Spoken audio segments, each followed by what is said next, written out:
Lana Reed tapped a slender finger on the gleaming stem of her champagne flute. She tried to steady her nerves. After all, it was her wedding anniversary, and everything was supposed to be perfect. She and her husband, Noah Reed, were seated in the private dining room of an exclusive restaurant perched on a skyscraper's rooftop. The sprawling city lights beneath them gave the illusion of a kingdom they both ruled. "Oh, you'll love it," Noah had said earlier, offering her his arm as they were escorted to their reserved table. They served the best vintage in the city. At 30 years old, Lana believed she was at the pinnacle of happiness. She had a supportive husband, at least, so she thought, and an exciting life ahead. They had been married for just 2 short years, but in those 2 years, they had scaled social heights that many could only dream of. Or so she believed. As the server filled their glasses with expensive champagne, Lana reached out to clink hers against Noah's. She smiled brightly. "To us," she said softly, her long eyelashes fluttering with anticipation. Noah lifted his glass too, but before their flutes connected, a discreet buzz from his phone broke the moment. He frowned, quickly picking up the device. Lana watched as something in his expression shifted, like a door slamming shut. She tried to ignore the chill that crept up her spine. "Is everything okay?" she asked in a careful whisper. Noah's eyes narrowed at the screen. For a moment, he couldn't hide the flicker of tension on his face. Then, with a stiff smile, he raised his champagne again. "Yes," he replied curtly, forcing their glasses to meet. The toast felt hollow. Lana's heart fluttered with unease as Noah barely sipped before placing his glass on the table.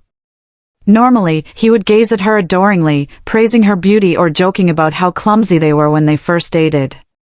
Not tonight. She swallowed, trying to keep her composure. You don't seem like yourself." Without responding, Noah shoved his phone into his blazer pocket. The waiter arrived with their appetizer, a delicate amuse-bouche of caviar and cream. Before the waiter could disappear, Noah placed a hand over the man's wrist. "Cancel the rest of the courses," he said quietly, but firmly. "Is something wrong with the food?" Lana's voice trembled. She could sense a storm was coming, though she couldn't fathom what it was. He turned to her, his eyes holding an icy edge. "Everything's fine with the food. But there's something we need to discuss, now." In that single sentence, Lana felt the world shift beneath her. Any illusions of safety or joy shattered like dropped glass. She found herself clinging to the edge of the table, her mind racing through possibilities. What could be so urgent and dire that he wanted to cancel dinner on their anniversary? The waiter left them alone. The chatter from the main dining room seemed distant, almost muffled, as if the universe itself knew something pivotal was about to happen. Noah inhaled, squared his shoulders, and slid a folded sheet of paper across the table. Confused, Lana opened it. Her breath caught in her throat when she realized it was a draft of divorce papers. The date, their names, everything was real, black and white. She stared at him in disbelief. "Noah, this must be some sort of joke?" He shook his head slowly, not meeting her eyes. "I'm filing for divorce," he said. "I wanted to tell you here, in public, so we could avoid a scene." Lana struggled to find her voice. "But, it's our anniversary. This can't be real." Yet the hardened look in his eyes told her everything. It was very real. Her hand trembled around the paper as she looked for any sign of remorse or second thoughts in his expression. But Noah had already made his decision. Tonight, the celebration had turned into an ending she never expected, and it would only get worse from here. Lana's knuckles were white as she clutched the divorce draft, sitting there in stunned silence. She managed to choke out, "Why now? Why like this?" Her eyes brimmed with tears, but her voice held a desperate note of anger and betrayal. Noah leaned back in his chair, crossing his arms. The facade of the loving husband had fallen away, revealing a stern, calculating businessman. "Look, Lana," he began, "I'd planned this for a while. No point sugarcoating. I came into this marriage for specific reasons." She blinked away tears, the rush of emotions swirling in her. What reasons? He scoffed, swirling the champagne glass he had barely touched. You really don't know? Your family name. Influence. Money. Your father was at the top of the business ladder, and you were his precious daughter with the golden ticket. It made perfect sense. She felt as if she'd been slapped. The recollection of her father's once thriving empire, which crumbled unexpectedly 6 months ago, flashed before her. Her parents had lost nearly everything due to legal battles and lawsuits they never saw coming. That had been a harrowing time for all of them, but she never imagined Noah would use it as a reason to sever ties. Are you saying, her voice trembled, you only married me for my family's name and money? He shrugged. That was part of it. And now, because my family is bankrupt, I'm, what, useless to you? The heat of anger crept into her cheeks. Noah drummed his fingers on the table, impatience dripping from every movement. That's a harsh way to put it, but, yes. You're a liability. A burden. Lana's tears began to flow freely. She could hardly breathe as she whispered, what about our future? Our baby? He rolled his eyes. That's not part of my plan. Especially not now. I have investors to court, expansions to oversee. I can't be distracted by family drama, and definitely not by a baby that will tie me down. Her heart thundered in her chest as she realized how cold he truly was. This was not the man she fell in love with, not the man who charmed her father's dinner parties or traveled across the world by her side. This was a man who had no genuine love to give, only self-interest. You're pregnant with what? 10 weeks along? He shrugged dismissively. There's time to fix that problem. If you want to. She gasped, recoiling from the table. You're disgusting, she spat, raw emotion fueling her words. I can't believe I ever thought you loved me. Noah stood, buttoning his blazer with swift precision. Well, believe it. Because I'm done playing the role of dutiful husband. Sign those papers, or make this a legal battle and lose. Either way, we're finished, Lana. He turned and started walking away. The magnitude of his betrayal hit her like a tidal wave. She stood, her knees almost buckling, tears streaming down her cheeks as she called out his name in a strangled whisper. Before leaving the private dining room, Noah paused at the door, turned slightly, and delivered a final blow. You're just a burden now. Then he exited, leaving her with nothing but the echo of heartbreak in that cold, elegant room. Within an hour, Lana found herself alone on the deserted street outside the restaurant. The sky rumbled as storm clouds gathered, matching the turmoil in her heart. She clutched the small suitcase Noah had tossed at her, hastily packed by the driver he'd sent to their penthouse. It contained a few clothes, personal items, and nothing more. Rain began to pour, drenching her hair and soaking through her thin evening gown. She felt numb and dazed. Her expensive heels splashed in puddles, but all she could hear was Noah's final words echoing in her mind, "You're just a burden now." She walked, not sure where she was going. With her parents in financial ruin, she had nowhere to go back to. Her mother and father had relocated to a cramped apartment, barely making ends meet. The thought of burdening them only deepened her despair. As thunder rolled across the sky, Lana found a narrow awning to stand beneath. The city lights flickered in the downpour, and she stared blankly at passing cars. Nobody stopped for the crying woman hugging a suitcase. She realized in that moment how truly alone she was. Trembling, she slid down the wall, dropping to her knees on the wet pavement. Her tears mixed with the rain as she pressed a palm to her abdomen. "I won't give up on you," she whispered to the unborn child. "Even if your father walked away, I won't. I promise." But in her heart, she wondered if she could really keep that promise. She had no source of income beyond a dwindling joint account that Noah was sure to freeze. Her father's assets were tied up in legal cases, her mother was surviving on meager savings, and her once golden social circle had all but abandoned her after the scandal of her family's bankruptcy. Lightning flashed, illuminating the grim expression on her face. She pushed herself to her feet, only to waver as exhaustion and heartbreak collided in her body.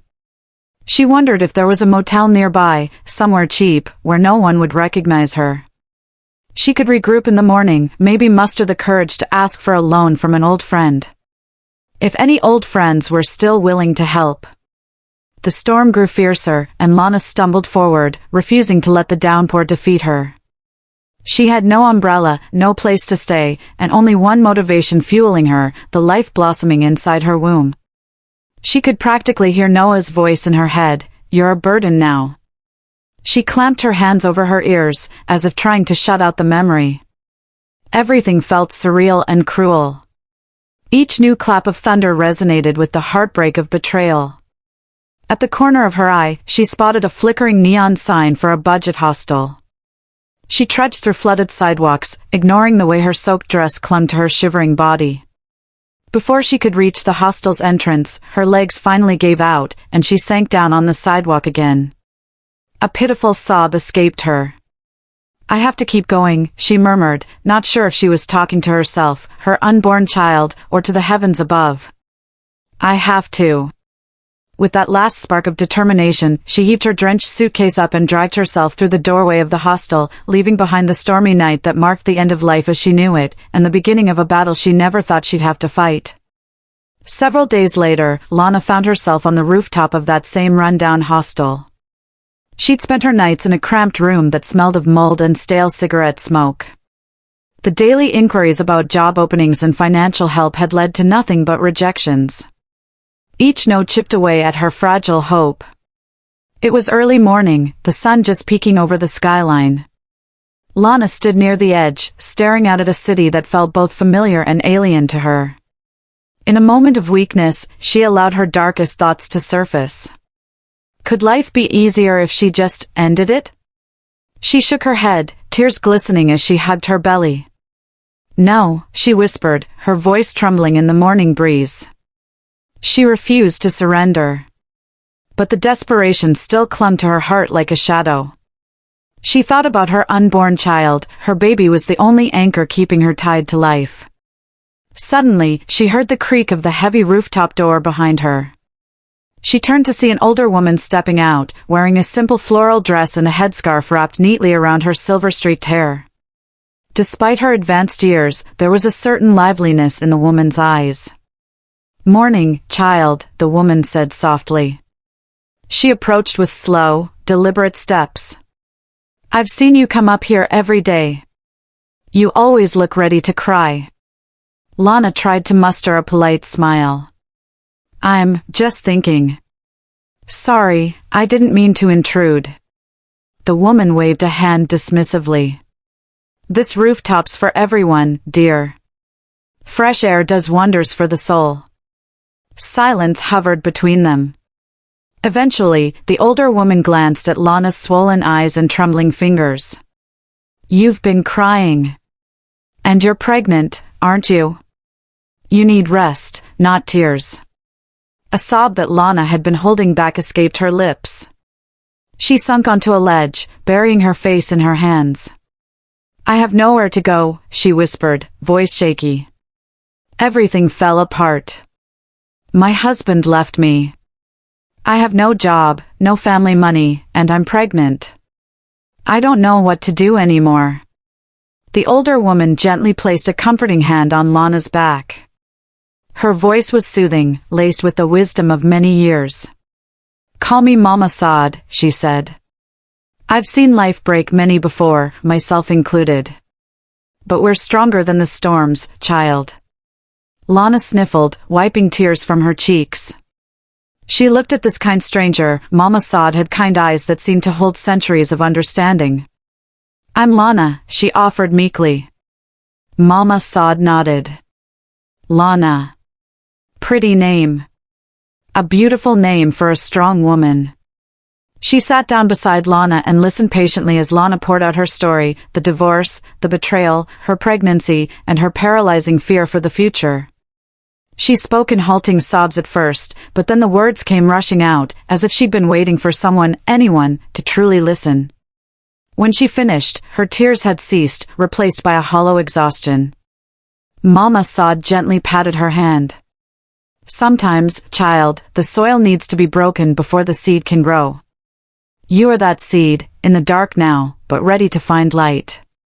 Lana's lips parted to ask how she could ever climb out of this darkness, but Mama Sod stood up and held out her hand. Don't give up. Come with me. I have a spare room where I do my crafts and store herbs. It's not much, but better than this hostel. The raw kindness in this stranger's offer overwhelmed Lana. She opened her mouth to decline, not wanting to be a burden, but Mama Sod shook her head, anticipating her refusal. If I learned anything in my years, it's that women must help each other. Let me help you, Lana. Struck by the honesty in Mama Sod's eyes, Lana found herself nodding. She reached out and took the older woman's hand, allowing herself to be led away from the rooftop. In that moment, a fragile seed of hope was planted in her heart. Maybe, just maybe, there was a future worth fighting for.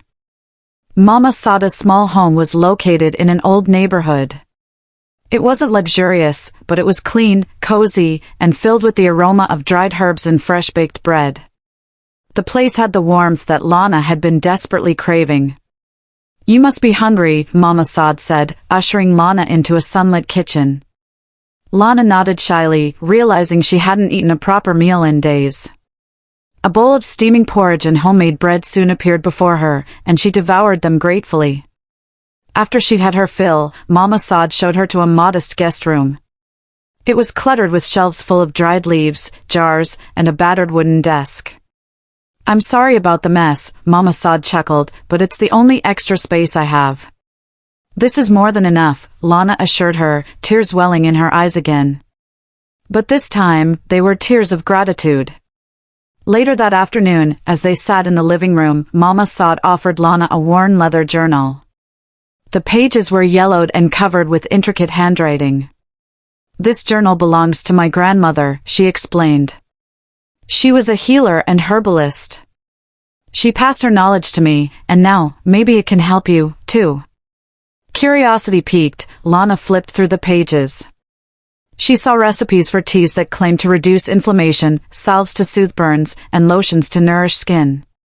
Each entry included a list of ingredients, instructions, and sometimes a little poem or wise saying. She looked up, eyebrows raised. Mama Sod smiled softly. I've used those recipes for years. Sometimes I set up a stall at local markets to sell my herbal balms and natural skincare lotions. People love them because they're free of chemicals and made with love. Lana traced her finger over a particular recipe for a healing balm meant to ease dry skin. She took a deep breath, remembering her father's business dinners where she'd meet CEOs and entrepreneurs who turned small ideas into huge empires. The faintest spark flickered in her mind. I wonder, Lana mused aloud, if something like this could become a real brand? Something that sells online or in shops? The older woman shrugged. Could be. I'm not tech-savvy, but I've seen people do wonders with their phones these days. Short videos, pictures, fancy websites. You're young, you can figure these things out. A shaky laugh escaped Lana. I used to handle social media for my father's events. Maybe I could try something. But I'd need capital or a place to start. Mama Sod stood and rummaged through a small tin box. She pulled out a handful of bills, her savings, presumably, and handed them to Lana. Start small. You won't need much, child. Just some herbs, jars, packaging. Do it carefully. And see where it takes you. Lana's eyes went wide. I can't take your money. You barely know me. Gently pressing the bills into her hand, Mama Sod said, kindness pays for itself. Besides, if you succeed, you can pay me back in fresh bread and friendship. Overwhelmed, Lana nodded. I promise, I'll make this work. I have to. For my baby. That night, as Lana lay on a makeshift bed surrounded by jars of herbs, she cradled her belly and whispered, maybe we'll be all right after all. And in that moment, the seed of an idea took root. She would build something from nothing, turning her darkest hour into a path forward. Time passed, and Lana devoted her days to perfecting recipes from the journal. She tested creams and balms on her own skin, adjusting ratios until she found the perfect consistency. Her relationship with Mama Sod grew deeper. They chatted about life, heartbreak, and resilience while mixing oils in the kitchen. Slowly, Lana felt a sense of purpose forming within her. She managed to sell a few small jars of her homemade balm at a weekend market. Although it was modest, each sale fueled her hope. She recorded short phone videos, showing the behind-the-scenes process, mixing natural ingredients, explaining their benefits. Though her initial attempts at social media were clumsy, it was a start. One sweltering afternoon, as she was preparing to head out to the market, Lana felt a sharp pain shoot across her lower abdomen. She doubled over, panic racing through her veins. Mama Sod rushed to her side, fear evident in her eyes. "We have to get you to the clinic, now," the older woman insisted, and Lana didn't protest. At the clinic, the doctor performed an ultrasound. Moments later, the tension in the air dissolved into surprise and awe. The doctor smiled, turning the screen so Lana could see the two tiny, fluttering heartbeats. "You're carrying twins," she announced gently. Lana's eyes went wide, tears slipping down her cheeks. "Twins," she echoed, her voice trembling with a mixture of shock and joy. She thought about Noah and how he had walked away without a second glance. She held the doctor's gaze. "I'm going to protect them," she said quietly, more to herself than anyone else. Mama Sod squeezed her hand. "2 babies. That's a special blessing indeed." Everything changed after that day. Lana realized she needed an even stronger drive, a bigger plan. She'd keep her children's existence hidden from the world until she could stand on her own 2 feet. She refused to let her babies experience the kind of rejection she had suffered.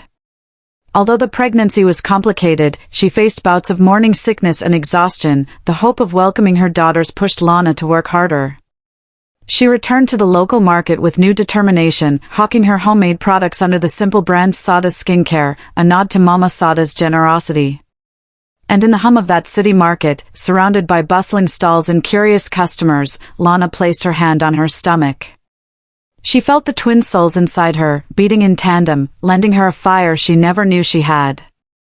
She would nurture them, protect them, and one day, show them a life free from shame and abandonment. By the start of her 3rd trimester, Lana had made enough progress to rent a modest booth in the weekend bazaar. The name Sada Skincare was printed on a makeshift banner above her table. It might not have looked impressive, but for her, it was a proud milestone. In the hustle of vendors hawking fruits, clothes, and artisan crafts, she sat behind neatly arranged jars of herbal balms and lotions. She offered free samples to passers-by, explaining the natural ingredients. The weeks of trial and error were paying off. Curious customers commented on how nourishing the creams felt, and some returned with glowing reviews. One day, a small group of teenage girls approached. "We saw your TikTok videos," one of them exclaimed, eyes bright with excitement. "We want to try your products. You said they could help with dry skin and rough elbows, right?" Lana's heart thumped with joy and surprise. She had uploaded just a handful of short videos, explaining the story behind her brand, how she discovered old herbal recipes and was making them available to everyone.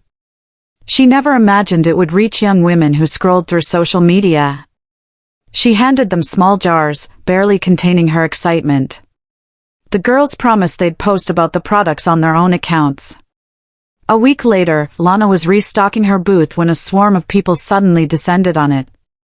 "I saw the TikTok where that girl's scars were fading. Do you have that balm and lavender scent? I'm here for the lotion that cured her dryness. Do you ship to other states?" Within hours, she sold out every jar she had. She scrambled to collect names, phone numbers, and social media handles so she could keep track of orders. By the end of the day, she counted her takings, 10 large orders from various customers. She clutched the bills in her hand, feeling an indescribable rush, like she was on the verge of something big. Late that evening, she returned home, rummaging through the small kitchen to prepare more batches of product for the next day. Her back ached, her feet were swollen, and her stomach felt incredibly heavy. But when she glanced at the order list, she forgot about her discomfort. This was the first tangible sign that her business might actually succeed. Mama Sod entered the kitchen, carrying a cup of warm tea. "So I see a happy sparkle in those eyes," she teased. Lana laughed, albeit a bit breathlessly. "I sold out everything. 10 big orders in one day. I can't believe it." Her new mentor patted her shoulder. "Believe it, child. People are drawn to authenticity, to real stories. Keep that light shining in your work, and you'll attract more blessings than you ever dreamed." Lana thanked her with a warm smile, sipping the tea that helped soothe her swollen belly. As night fell, she continued mixing her oils and measuring ingredients, determined to fill every order. With every stir of the pot, she pictured a future where she and her twins would never have to rely on anyone else, most especially not the man who had cast her aside. A few weeks after those first 10 orders, Lana welcomed her twin girls into the world. In a modest hospital room with flickering fluorescent lights, 2 healthy babies, Aya and Amira, arrived, filling Lana's heart with overwhelming love. She gazed at their tiny hands, her tears of joy endless. In that moment, she made a silent vow: her daughters would never know the cold sting of rejection. She refused to put Noah's name on their birth certificates. She told no one beyond Mama Sod and the doctor that they existed. This secrecy weighed on her, but she believed it was safer this way until she could truly stand on her own. Recovering from childbirth while running a fledgling business was a daunting task, but Lana pushed through. Sleeping in shifts while caring for 2 newborns, she pressed on to fulfill orders. With Mama Sada's help, she managed to film short videos demonstrating her process: dried herbs, precise measurements, the infusion of essential oils. As the brand gained traction online, she realized she needed a more official name. She decided to rename it from Sada's Skincare to Sod Organics, paying homage to the woman who saved her and the new direction she envisioned. She created a simple logo, green leaves encircling the brand name, and printed it on labels for each jar and bottle. Despite her exhaustion, it thrilled her to see the demand grow. Influencers and beauty enthusiasts started reposting her content, raving about the product's quality. The comment sections lit up with praise. "This brand is changing my skin and my mood. Love the all-natural approach. Who's the founder? She's so secretive, but I love her story." Lana, determined to protect her daughters, kept her personal life vague. She rarely showed her face in the videos, focusing instead on the process. Nevertheless, the aura of mystery seemed to intrigue people even more. When sales tripled in just a few months, she moved out of Mama Sada's small house, renting a modest 2-bedroom apartment in a quieter part of town. It was nothing fancy, but it was a big step up from her old room at the hostel.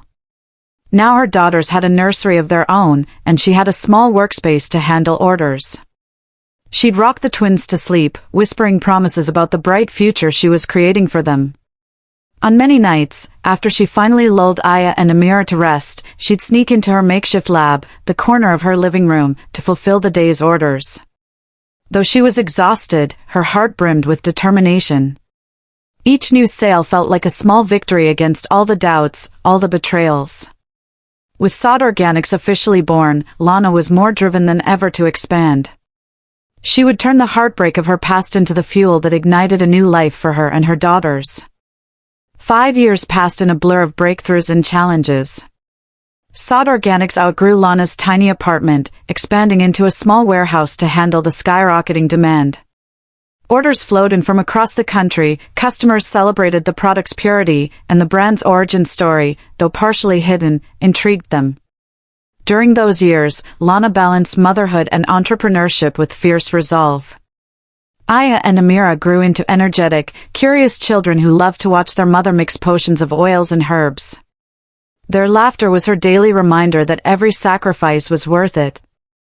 As Sod Organics gained notoriety in both wellness and beauty circles, Lana received an unexpected invitation to sponsor a high-profile fashion gala in the city, a glitzy, star-studded affair where celebrities, fashion influencers, and business moguls would gather. At first, she hesitated, anxious about stepping into the limelight. But a tiny voice inside urged her to accept. It was time to stand tall. When the night of the event arrived, Lana dressed in a sleek, floor-length gown.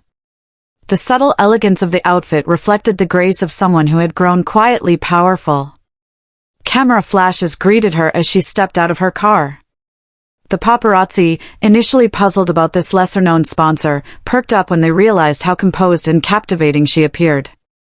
Some recognized the brand name from social media. That's the CEO of Sod Organics. Isn't her company behind those viral skincare hits? Whispers and murmurs circulated among the guests. Inside the grand ballroom, shimmering chandeliers hung from the ceiling, reflecting hundreds of glittering gowns and perfectly tailored suits. A hush fell as Lana walked through the crowd. People who once overlooked her were now curious, even starstruck. She greeted the event's host, made small talk with influential figures, and carried herself with quiet confidence. Underneath her poised exterior, her heart pounded with a mix of pride and nerves. She remembered the miserable evening 5 years ago when she stood in the rain, abandoned and pregnant, with nowhere to go. Tonight was a far cry from that dark memory. Tonight, she was a triumphant businesswoman, recognized for her accomplishments. Sod Organic signage draped the walls, and elegantly displayed product samples adorned tables throughout the event. Attendees flocked to the brand's booth, praising the design and quality. Underneath the swirl of bright lights, Lana realized this was more than just a publicity milestone, it was a personal victory. She had arrived at a place where she no longer needed anyone's validation. She stood tall on her own terms. Later in the evening, the host brought her on stage to say a few words about Sod Organics. Lana took the microphone, her voice resonating through the lavish hall. 5 years ago, she began, I had a dream that grew from adversity. Today, I stand before you with a brand dedicated to healing, inside and out. Thank you for supporting us and our mission. The applause was thunderous, and tears pricked her eyes. She briefly flashed back to that night of betrayal, Noah's cold words, the thunderstorm, the trembling fear of the unknown future. In that moment, she let go of the residual pain. She had built a life and a legacy from ashes, and no one could take that from her. As the gala reached its peak, Lana was making her way through the crowd, graciously accepting congratulations. A small part of her yearned to return home and check on Aya and Amira, who were safely in the care of Mama Sod that night. But business demanded she stay, at least to network and cement new deals. She was discussing a potential collaboration with a fashion influencer when an unsettling sensation prickled the back of her neck. She felt, rather than saw, someone staring at her. Turning slowly, her gaze fell upon the very man she never expected to see again, Noah Reed. Her heart clenched. He looked different, yet painfully familiar. His once immaculate posture now seemed slightly slouched, and his attire, though still expensive, lacked the confident swagger he once carried. With furrowed brows, he surveyed the crowd, searching for someone or something. When his eyes landed on her, his expression contorted into shock. For a moment, Lana felt the old fear creep up, but then she remembered who she was now, CEO of Sod Organics, an established and respected figure at this very gala. She lifted her chin, swallowing hard. Noah blinked, as if trying to ensure he wasn't hallucinating. Then he took a hesitant step forward, weaving his way toward her. The crowd around them parted like the Red Sea, some noticing the tension, others oblivious. As he approached, Lana watched him closely. In his eyes, she recognized confusion, maybe even regret. She wondered if he truly recognized her or if he was just curious about the poised woman standing where he used to stand so confidently. His Adam's apple bobbed, and he cleared his throat. Lana, he finally managed to say, voice wavering. She offered no immediate response. She merely stared, her heart thundering like it wanted to escape her chest. Memories of betrayal, heartbreak, and humiliation replayed in her mind. Yet she remained stoic, offering only a polite but distant nod. Noah's gaze darted around, perhaps expecting to see her father or someone else from her old life. Finding no one, he said in a subdued tone, I wasn't sure it was you. You look different. Unwilling to give him the satisfaction of letting her guard down, Lana replied simply, yes, time does that to people. Before Noah could utter another word, an A-list celebrity who had recently endorsed Sod Organics approached. She slid her arm through Lana's, beaming at her for a quick photo opportunity. Lana, darling, everyone's raving about your skincare line. You must come meet my stylist. The star didn't notice the tension between Lana and Noah, she simply whisked Lana away, leaving Noah behind. But before she completely disappeared into the crowd, Lana couldn't resist one final glance over her shoulder. She saw Noah, alone, shoulders sagging, staring after her. For the first time in years, the tables were turned, he was the one left behind, overshadowed by her success. News spread quickly among the gala attendees that the elusive CEO of Sod Organics had made her grand appearance, and that she had shared a moment with Noah Reed, a once successful entrepreneur now rumored to be on the brink of financial ruin. Whispers circulated. Isn't that the guy who used to have big investments in tech? I heard he went bankrupt. He approached Lana, but she brushed him off. Must be humiliating. Between photo ops and business chats, Lana retreated for a moment to catch her breath. She sipped water by a glimmering fountain in the venue's courtyard, letting the cool evening air steady her racing heart. The last thing she expected was for Noah to find her again, but soon enough, she sensed his presence nearby. She turned to see him standing a few feet away, adjusting his tie as if stalling for courage. His jaw tightened when she caught his gaze. Slowly, he stepped closer, each movement weighed by a discomforting tension. The reflection of the fountain's water danced across his face, making his unease all the more evident. Lana, he began, voice soft, I'm sorry for appearing out of nowhere. I just needed to speak with you. She regarded him calmly, her chin held high. Memories from 5 years ago threatened to storm her mind, but she refused to let them consume her. Instead, she reminded herself of who she had become. He glanced around, ensuring no one was eavesdropping. I've heard about your business, he stammered, and congratulations. You've done quite well. A polite smile curved Lana's lips, one practiced in the art of business networking. Thank you. Sod Organics has been a blessing. He hesitated, searching her face.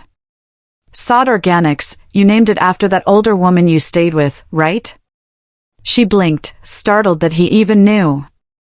Then she remembered that he had once hired private investigators to track her every move before their divorce. Of course, he'd know. She nodded curtly, not offering more detail. For a moment, they just stood there, silent. Lana thought he might say something about the past, about the baby he'd abandoned, about his betrayal. But instead, he cleared his throat, seemingly unsure how to continue. Reverting to the poise she had cultivated in countless business meetings, she calmly asked, Do I know you? The question was pointed, cold, yet delivered with a slightly playful smile, a direct echo of the dismissive cruelty he had once shown her. Noah's eyes flickered with pain. He opened his mouth to protest. Lana, you can't pretend. But she cut him off, letting her smile fade. I'm sorry, but I have to return to the event. I'm expected. She pivoted with an almost regal grace, leaving him frozen in shock. The scene was discreet, but a few onlookers caught enough of it to piece together a story. Within minutes, social media was buzzing with snapshots of the encounter. The hashtag #SodCEO erupted, with fans lauding Lana's success and speculating about her mysterious history with Noah Reed. As she made her way back into the ballroom, her heart pounded not only from the abrupt encounter but also from a deep sense of triumph. She had faced her betrayer and held firm. 5 years ago, she had been the desperate one left in the rain. Now, he was the one left out in the cold while she walked away. By the time Lana arrived home that night, exhaustion weighed on her. It was well past midnight, yet she found Aya and Amira waiting up for her, giggling in their dinosaur print pajamas. Mama Saad, who often stayed with them, greeted Lana with a warm smile. They insisted on seeing you before bed, she explained. Amira rushed forward, arms wide. Mommy, tell us about the party. Did you wear a princess dress? Her sister, Aya, clung to Lana's leg. Did they have fireworks, Mama? Scooping them both into her arms, Lana sank onto the sofa, feeling their small bodies nestle against her. Yes, I wore a pretty dress, she said gently, but no fireworks inside. That would be dangerous. They both giggled. Aya reached out and tapped Lana's earrings. They're so shiny. Lana laughed, brushing a strand of hair behind her daughter's ear. I'll tell you all about it tomorrow, all right? Time for bed, my sleepy angels. After tucking them into their beds, Lana lingered, watching their tiny faces. Aya turned with half-lidded eyes. Mama, do we have a daddy? Lana's breath caught in her throat. Though the question had loomed for years, she had avoided it. Slowly, she lowered herself to the edge of the bed, her heart pounding. Why do you ask, sweetie? She managed to whisper. Amira, already half asleep, chimed in softly. We read a story in class about a princess and her daddy. We just wondered if we have one. Like in the books. Lana's eyes filled with tears she struggled to hide. She stroked Amira's hair. You have all the love in the world from me, and from Grandma Saad. That's enough, right? Aya nodded slowly, losing the battle to sleep. Yes, but maybe someday. I want to meet him? A lump formed in Lana's throat. Shoo, rest now. We'll talk tomorrow. She slipped out of the room, tears burning in her eyes. In the living room, Mama Saad stood quietly, arms folded, concerned. Lana exhaled shakily. They're getting older, asking questions. I don't know what to tell them. Mama Saad placed a comforting hand on Lana's shoulder. Someday, you'll have to tell them the truth. But not tonight. Let them enjoy their childhood. Lana nodded, swallowing the tightness in her throat. The questions of fatherhood, identity, and the secrets she kept from her girls would only grow louder. She prayed for wisdom in how to handle it, silently vowing that she'd do everything to protect their hearts from the very man who had once abandoned them before they ever took a breath. Several months passed, and Saad Organics continued to flourish. Orders poured in from international clients, and major retailers clamored for distribution rights. Lana found herself hiring a small team, lab technicians, marketing experts, and distribution managers to keep up with the escalating demand. One breezy afternoon, she received a call from an influential venture capitalist named Marisol Tran. Lana, Marisol said, excitement crackling through the phone line, I have an opportunity you might be interested in. There's a luxury men's grooming brand that's up for acquisition. I think it could be a strategic fit for you, given how well your brand is doing in the holistic skincare space. Curious, Lana set up a meeting. She sat across from Marisol in a sleek conference room, studying the documents. Her eyes widened when she discovered the brand's identity. It was Reed & Reed Grooming, co-founded by none other than Noah Reed and his cousin. The brand, once a rising star in the men's luxury scene, had recently hit a rough patch. Evidently, it was hemorrhaging money and needed a bailout or buyout to survive. Marisol explained, they're looking for a buyer who can salvage the brand. It's a recognized name, but they've lost a lot of goodwill due to poor leadership and some legal controversies. Lana's pulse quickened. She scanned the financial statements, debt columns as tall as mountains. Acquiring it would be a gamble. Yet the potential synergy was undeniable. Saad Organics could branch into men's products, rebrand the line, and gain immediate market share.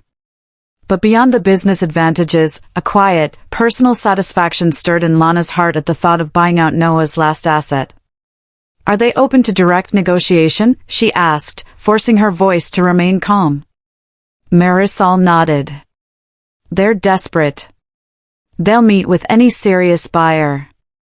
The asking price is high, but I have a feeling they're willing to negotiate.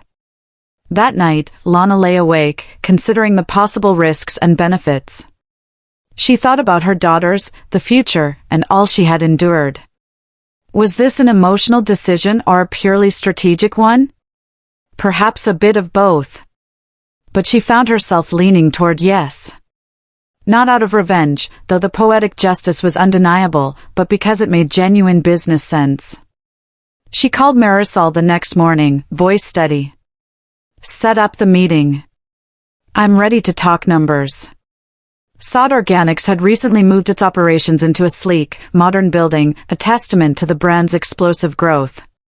Lana's office, perched on the top floor, was adorned with minimalist decor and floor-to-ceiling windows that offered a panoramic view of the city she once roamed in despair. It was in this setting that Noah Reed found himself, walking into the company he likely never imagined would belong to the woman he abandoned. Lana's assistant escorted him into a conference room where Lana and her team were already seated at a long glass table. Documents and laptops were neatly arranged. The moment Noah stepped inside, he froze. His gaze landed on Lana, who was seated at the head of the table, exuding the quiet power that came from years of self-made success. His voice caught in his throat. Lana? He hadn't truly believed she was behind the potential acquisition until that very moment. She inclined her head in a poised greeting. Mr. Reed, she replied coolly, addressing him by his last name. Shall we begin? One of Lana's lawyers handed Noah a folder outlining the initial terms of acquisition for Reed and Reed Grooming. Noah's hands shook slightly as he flipped through the pages. His eyes darted from the text to Lana's impassive expression. I wasn't told who the acquiring party would be, he said shakily, breaking the tense silence. Marisol, seated beside Lana, merely smiled. We believe Sod Organics can offer the synergy your brand needs, she said diplomatically. Let's focus on the numbers. Noah cleared his throat, trying to regain composure. Right. Yes, of course. The brand's currently valued at. Lana interjected calmly, its valuation is questionable at best. The brand is drowning in debt and lawsuits. Let's be direct, Mr. Reed, you need this acquisition more than we do. A thick silence stretched across the room. Noah's jaw clenched. He knew she was right. The brand was a sinking ship, and he was desperate for a lifeboat. The meeting continued with pointed back-and-forth negotiations, but Lana's team held all the leverage. At the end of the grueling session, Noah's brow glistened with sweat. He had never experienced such a power imbalance. She was in control now. She stood to determine whether he would sink or survive.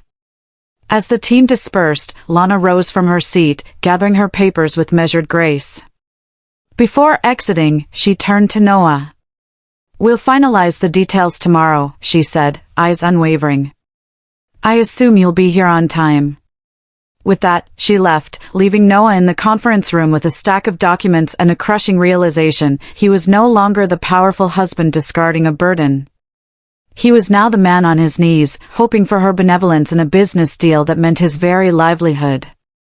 The next day, Noah arrived at Sod Organics earlier than scheduled, his suit pressed and his hair meticulously styled, attempting to project the image of a confident negotiator. But his restless eyes betrayed his anxiety. Lana walked into the conference room with an air of calm, accompanied by Marisol and two lawyers. No one bothered with small talk. Instead, they dove straight into the key sticking points, namely, the purchase price. We're willing to acquire Reed and Reed Grooming, Lana stated, but only at half of your original asking price. Noah looked like he'd been slapped. Half, he repeated, disbelief lacing his tone. That's well below any fair valuation. We can't. It's generous, considering the liabilities on your books, Marisol interjected, tapping a pen against the table. Even that might be an overpayment, if we're being honest. Noah's face twitched with a mixture of desperation and pride. He needed this deal. Without it, the brand would collapse, and with it, his last shred of reputation. He turned pleading eyes to Lana. Look, can we talk alone? Please.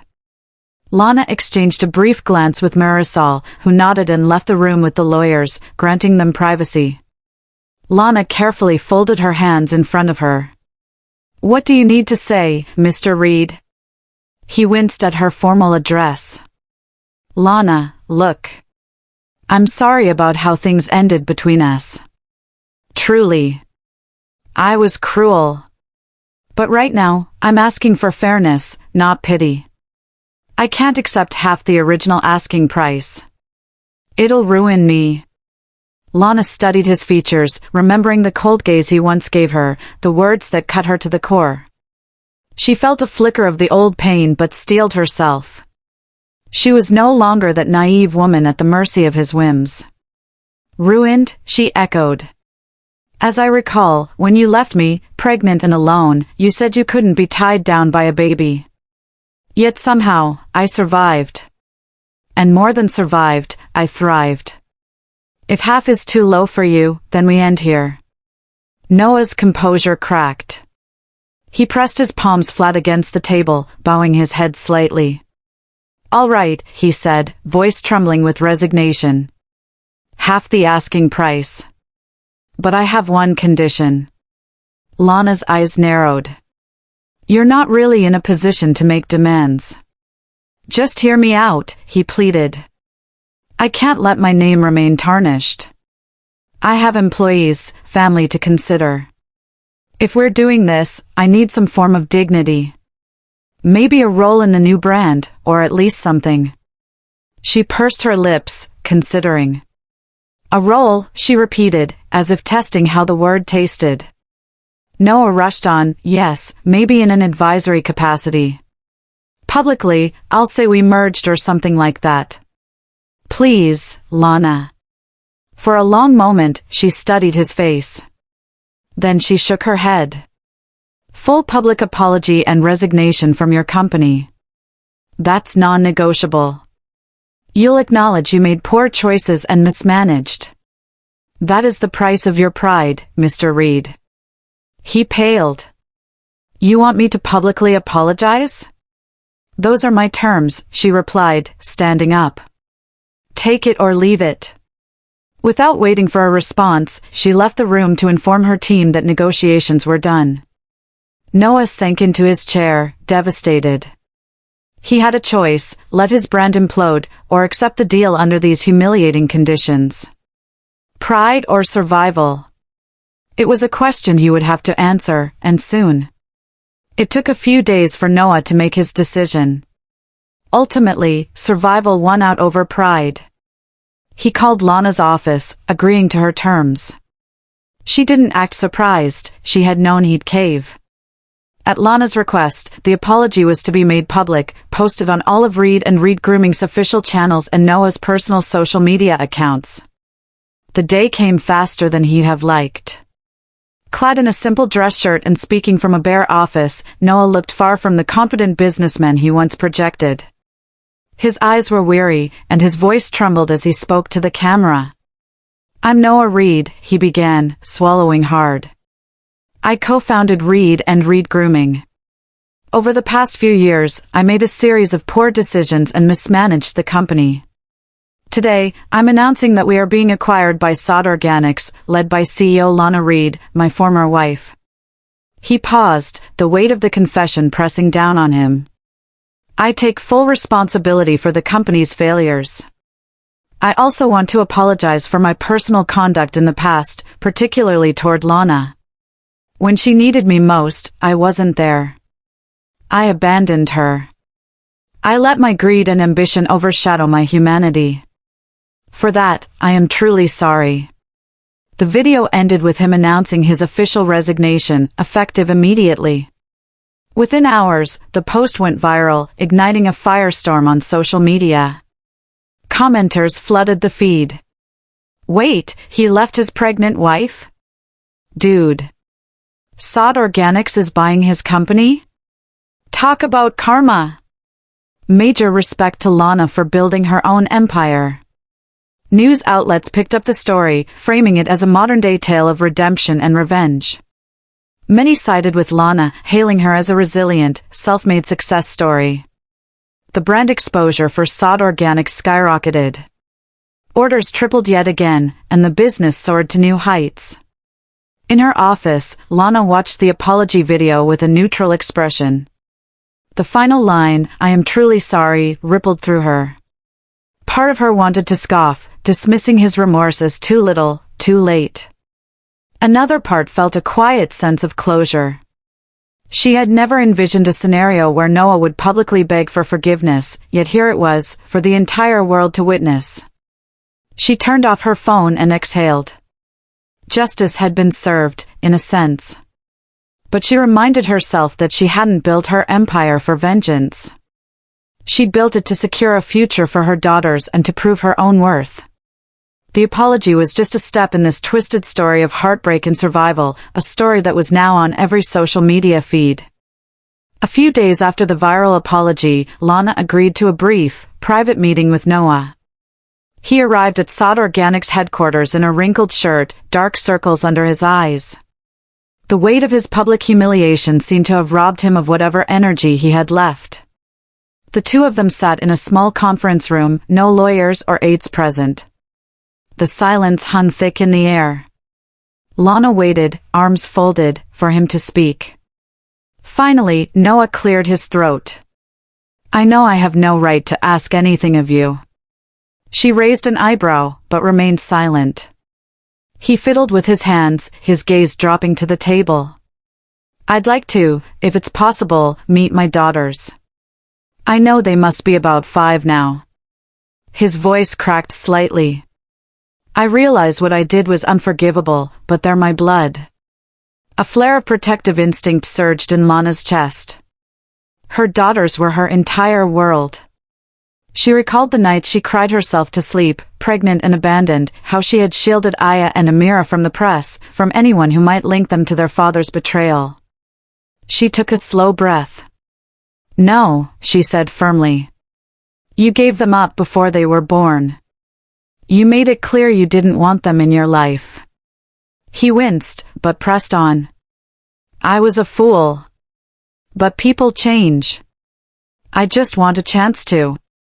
"Save it, Noah." Her voice was cold. She rose to her feet, the wood scraping under her chair. "They don't know you. They don't need you. And I refuse to let you waltz in just because you suddenly have regrets." Desperation flashed in his eyes. "Please, Lana, I'm their father." She placed her palms flat on the table, leaning forward. "Are you? Fathers don't abandon their children. They don't kick their pregnant wives out into the rain. My daughters have grown up surrounded by love, compassion, and support. They have a grandmother figure who cherishes them, friends who adore them, and a mother who worked day and night to provide for them. They don't need a father who only appears when it's convenient." Noah's shoulders slumped. Tears welled in his eyes, but Lana refused to let herself feel pity. She thought of the storms she had weathered, the tears she had shed alone. She wasn't about to compromise her girl's emotional well-being just to appease his remorse.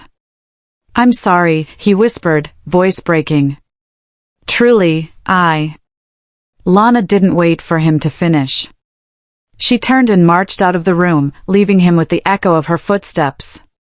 In that moment, she felt unshakable, determined to protect her daughters from the very kind of heartbreak she had once endured. In the aftermath of Noah's public apology and the successful acquisition, Lana found herself in high demand at various business and motivational events.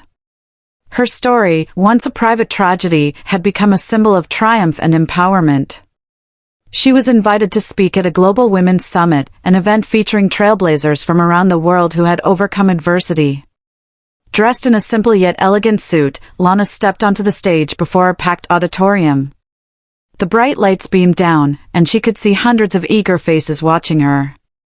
The event was live-streamed, with thousands more tuned in online. She began softly, sharing how she had grown up in a privileged environment, only to see it all come crashing down. She spoke about heartbreak, betrayal, and the darkness of facing homelessness while pregnant. She then recounted how a stranger's kindness sparked a glimmer of hope, leading her to start a small skincare venture with nothing but herbal recipes and a dream.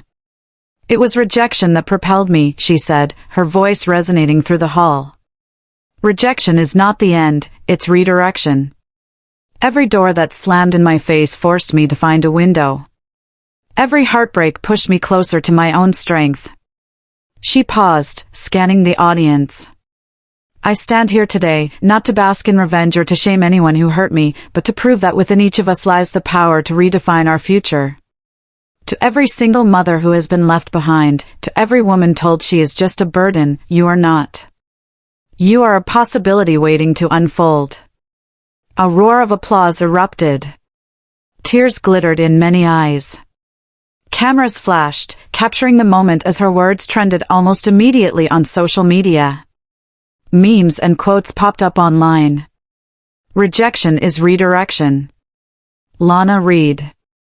Major news outlets picked it up, featuring her story under headlines like, "From Abandoned Wife to Global Inspiration."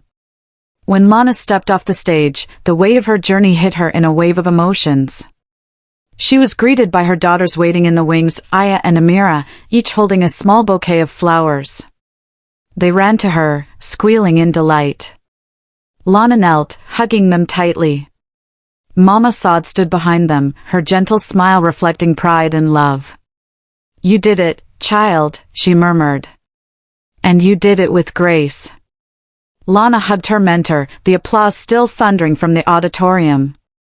"Thank you," she whispered, eyes brimming with tears. At that moment, she felt a profound sense of fulfillment.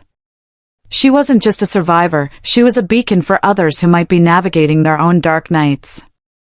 The next significant milestone arrived on a bright morning when Saad Organics inaugurated its new global headquarters. The building soared into the skyline, sleek and modern, an architectural symbol of everything Lana had built from scratch. Standing on a raised platform outside the building's grand entrance, Lana beamed at the crowd of supporters, media, and loyal customers who had gathered to witness the ribbon-cutting ceremony. She looked to her right and left, where Aya and Amira stood. Each child held a pair of scissors, their eyes sparkling with excitement. Lana addressed the crowd with a bright smile, voice amplified by a microphone. "We started in a small kitchen with dried herbs and a desire to heal, not just skin, but hearts. Today, we celebrate growth, unity, and the power of perseverance. Thank you for standing with us." Cheers erupted as the twins helped her cut the ceremonial ribbon. Confetti cannons shot colorful streamers into the sky. Aya and Amira giggled, swirling in the rainbow paper. Lana lifted both girls in a joyful embrace, cameras snapping the picturesque moment. Inside the new building, state-of-the-art labs and efficient distribution centers reflected how far Saad Organics had come. Team members bustled with excitement, leading guests on tours, showcasing the brand's eco-friendly packaging and advanced research. Investors lined up to congratulate Lana in person, vying for even a minute of her time. When the festivities wound down, Lana found a quiet balcony overlooking the city. She closed her eyes, inhaling the crisp air. 5 years ago, she had wandered the streets in despair, pregnant and alone. Now, she stood tall, her daughters thriving, her business hailed as a global sensation. A gentle tug at her sleeve brought her back to the moment. Amira peered up at her. "Mama, can we get ice cream now? You promised." With a laugh, Lana scooped her daughter into her arms. "Yes, we can. Come on, Aya." She led them inside, thinking that if there was any perfect reward after this joyous day, it was the sweetness of simple, shared moments with the two little girls who had given her life new meaning. Months later, giant billboards went up across the city, featuring Lana, Aya, and Amira wearing matching outfits and showcasing Saad Organics' newly launched family-friendly skincare line. It was a heartwarming, wholesome image, a single mother and her two radiant daughters, living proof that love and resilience can conquer abandonment. On a lonely street corner, Noah Reed sat in a parked car, gazing up at one such billboard. His eyes brimmed with regret. The memory of her standing alone in the rain haunted him. He'd made a series of selfish choices that had left him with nothing but a battered conscience. He recalled the last time he saw Lana, her unwavering determination to keep him away from the daughters he had never cared to meet when it mattered most. His phone buzzed with notifications he ignored. The world seemed to have moved on, exalting Lana and forgetting him. As he stared at the billboard, the vibrant smiles of those twin girls felt like a testament to the life he had willfully missed. They were healthy, happy, and wholly untouchable to him. In a way, that hurt more than anything else, knowing that they didn't need him, that they never had. Across the city, from a penthouse balcony, Lana gazed upon the same billboard. She held a quiet sense of triumph, not because Noah was suffering, but because she had built exactly what she needed, a safe, loving environment for her daughters and a thriving enterprise that spread healing to countless customers. She hadn't come back to rub her success in his face. She hadn't even come back specifically for revenge. She had come back to fulfill her destiny and claim her legacy, the very legacy she had once feared was lost.